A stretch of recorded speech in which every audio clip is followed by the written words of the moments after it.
mission said that we got this little 5.5 by 8 mirror that we keep in our knee pad so we can look at switches behind us on launch. He goes, if you hold that up to the little moon roof over your head, you can see back down the spine of the shuttle during launch. Now I'm supposed to be looking at the computer counting down to make sure it's doing its job, but I'm reasoning it's done it 132 times before without screwing up. I'm betting it's going to do it 133rd time, so I'm going to go look down the spine. And of course, the engines are spooling up at about T-minus 10 seconds. And I'm watching things the size of semis coming out of this flame trench, just launching. I'm like, and that really had that visceral sense that I really am sitting on top of a 4.5 million pound bomb. So I take that mirror down, put it back under my kneeboard, and concentrate on the countdown on the computers this time. This is why they make us watch the computer, so we won't have that existential crisis at that point.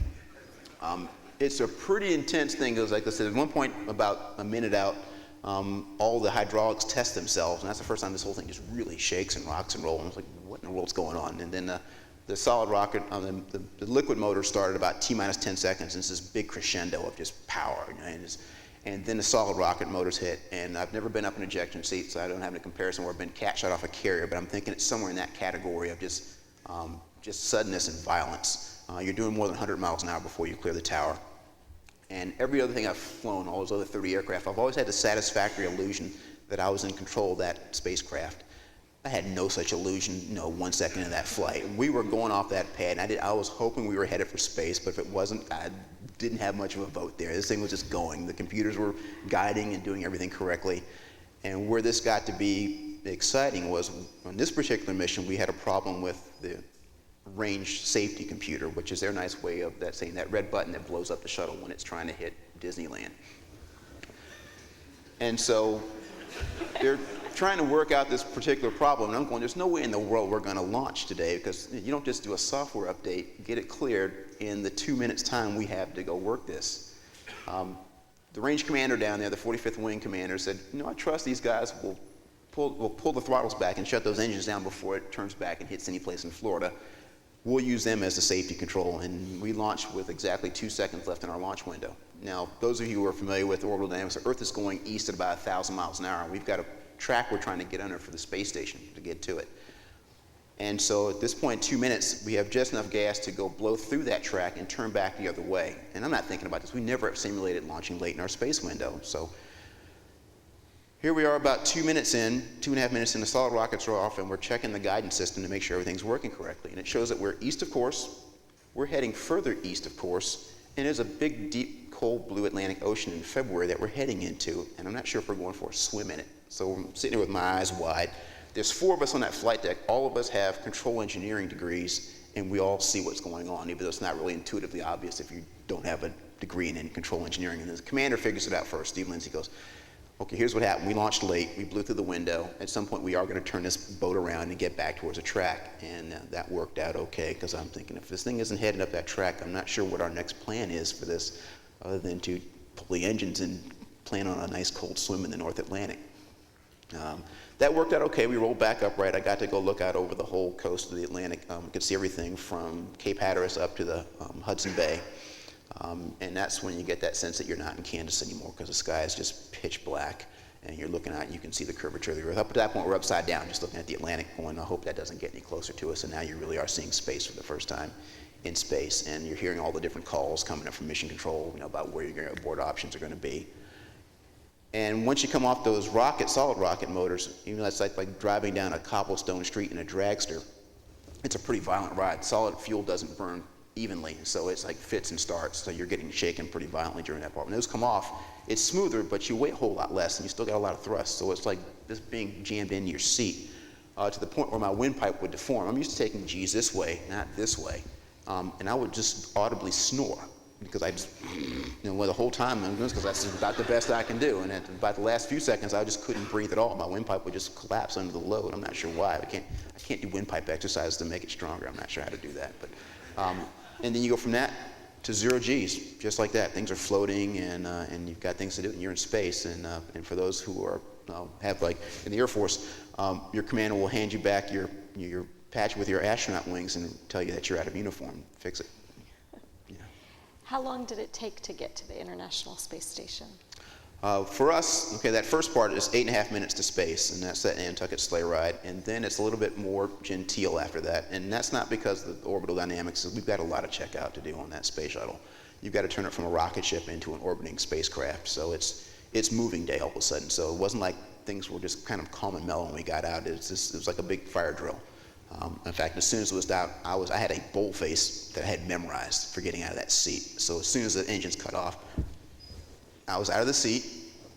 My job was to get into that overhead window and talk the pilot onto where I can get the cameras pointed at the external tank so we can inspect it.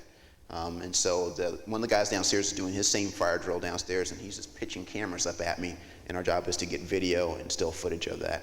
And then we start to, once that's done, we get the galley going, more importantly, get the bathroom activated. Shuttles were designed before there was internet, so we had to actually lay down all of our coaxial cable to network all of our laptop computers. And so you're sitting out there with duct tape and coax cable, building up your network and getting everything ready to go before bedtime, because otherwise it's going to be a very short night before you're up the next day. And so the next day when you get up and you have to inspect the shuttle to make sure that none of the foam or any debris coming off the tank knocked a hole in your orbiter, which happened to us on our first mission. We actually found a hole in the belly. And then get that all ready to go too. So you're getting the radiators out, the panels pulled out. So it's a busy time. And the next day you're doing all those things. We're pre-flighting our spacesuits. And finally on the third day, we chase down the space station in earnest. And today they do it in about 6 hours. They have breakfast at the Cape, in Baikonur actually, and they have lunch on board the space station. So we could have done it in 6 hours, but there's just a lot to do with the shuttle before we actually go chasing it down. Then when everybody gets up in the cabin and works the rendezvous, which is a fairly low-tech affair. You think that we'd have some great automated things on board, but I'm sitting out there literally with one of those radar guns, what's a LiDAR, a laser gun, that police do to catch you speeding. And I'm sighting on the space station and giving him actual readouts, distance and closure rates, using that to get us aboard the space station, which the pilot has to dock to by hand. He's got about a 3-inch quarter and about maybe 1 degree of angle off for accuracy, and that's all done by hand. They don't do that now. It's all automated with the capsules now, because they have 21st century technology, unlike our shuttles, which were designed about the time most of you were being born. You performed 2 spacewalks during Yes. STS-133, correct? Can you describe the spacewalks for us a little bit? What does it feel like? Spacewalks are somewhere between scuba diving and rock climbing. That's about the best way to give you how that feels when you're on Earth, what things that kind of mentally what it's like. You've got this space suit, which is really, it looks like a suit, but it's a spacecraft. It's got its own propulsion system, its own radios. It's got its own life support system. You name it, it's got everything a regular spacecraft has. It just happens to be shaped like you, so you can go out and maneuver through space in it. And so you get used to that whole thing. And so the night before your spacewalk, you go into the airlock and start pre-breathing oxygen, because the space suit, it's basically pure oxygen, but the suit, so you aren't just like completely locked out at 14.7 psi, runs about 3.5 pounds per square inch of pressure, which is equivalent of being at 35,000 feet, which you wouldn't stay unconscious very long breathing our 20% oxygen air. So we breathe pure oxygen, but it also means that you can get the bends in that suit if you depress so quickly. So we try and spend hours purging the nitrogen out of our blood by just breathing pure oxygen. So you'll see videos of us wearing what looks like chem warfare masks and just breathing pure oxygen the night before. We're in there pre-flighting our suits and just kind of blocking out the rest of the world just so we can think about the next day's spacewalk. We'll actually sleep in that airlock, call it camp out. They'll depress the cabin down to about 10,000 feet of altitude, internal pressure for that. And then the next morning, you put that chem warfare mask back on. They'll repressurize the lock we're in, the airlock that we're in, so we can go get breakfast, go use the bathroom. It's important when you come back in there to have brought your breakfast with you, because they re-depress that thing and your breakfast sitting outside that, you don't get to eat that morning. That somebody found out on their first spacewalk. So I think for that whole day I had 1 quart of water that was pressed against my chest underneath that suit. You'll get into the suit. You have a crew of people who stuff you into that suit. Unfortunately, I had a guy who was an Italian parachute rigger, and another guy who was a surgeon, two very exacting people. It is a 154-step checklist, all of which steps you have to get exactly perfect or things go bad. So you want to have anal retentive friends at that point putting you in that suit. We'll get in there and we'll finish doing our pre-breathe and doing checkouts. It's 4.5 hours just being in the suit, just in the rack, just being on there. And of course, you're not very maneuverable in there, so you just, again, it's one of those cases where you don't want to kick a switch. So they kind of pick you up like a box of something and cram you into this little, the main, we call the crew lock, which is like being clown stuffed into a Volkswagen, and shut the door behind you and start depressing everything. And you're going through your inventory of equipment, making sure your tethers and things are all on you where you need to have them. And of course, you've got 6.5 hours to do about 8 hours worth of spacewalking, and we're all type A, so none of us wants to get less than, I didn't get all my stuff done. And so I'm like, this is not a time to smell the roses, not a time to enjoy the university. I'm gonna go out there and just get my job done. I'll save this for my last spacewalk when they can't punish me for not doing everything. And I go out the hatch, and the first thing I see is the Amazon rainforest.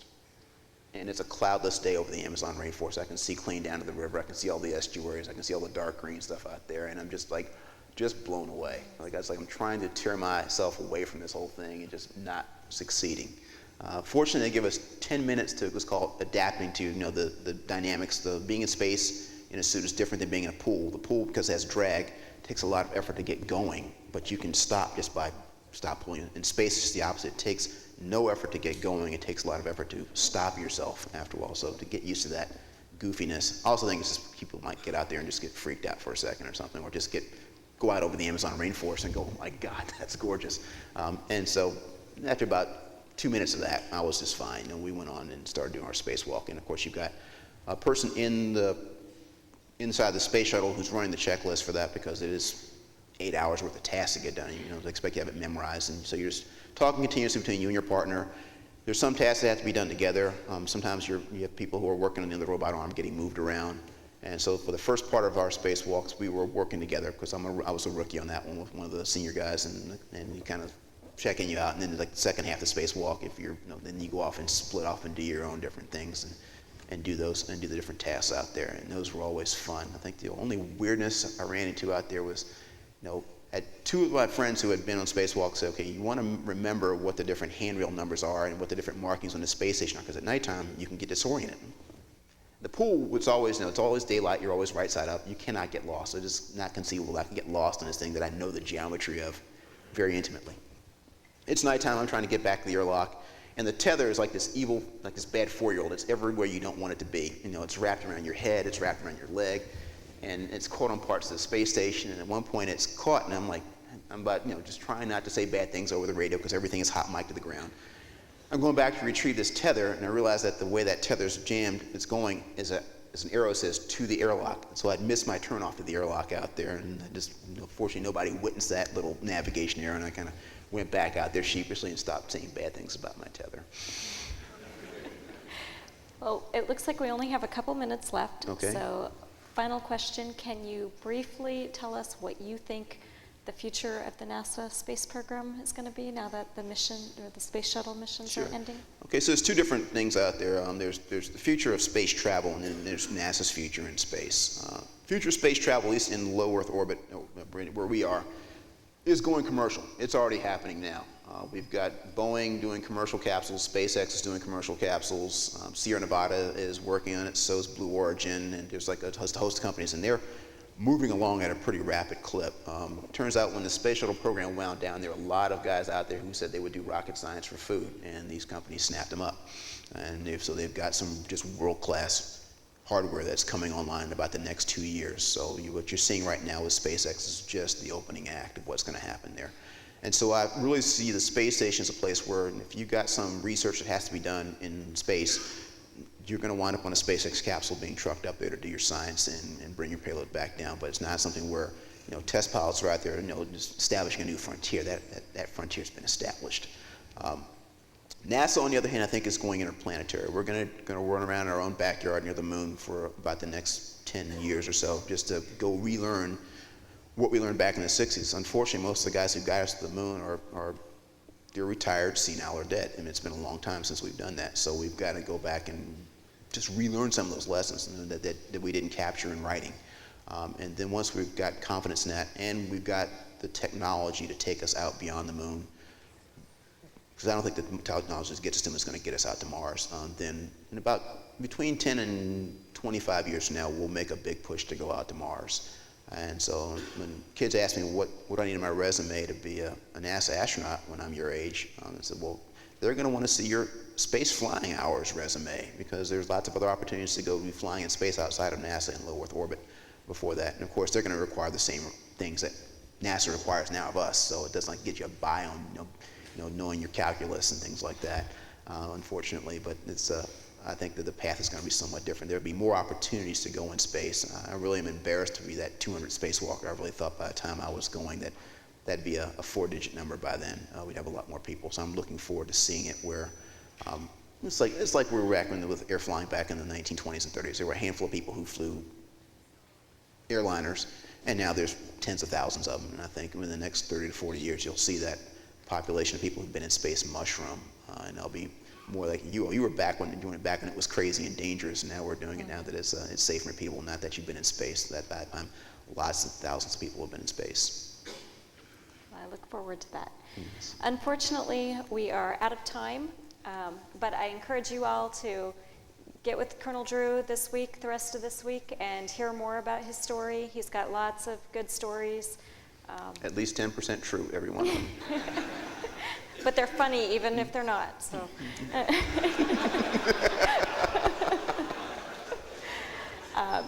Thank you so much for your time and being here. I know it's a lot out of your schedule, but we really appreciate it. It was worth it to come back down here and visit. Thank you.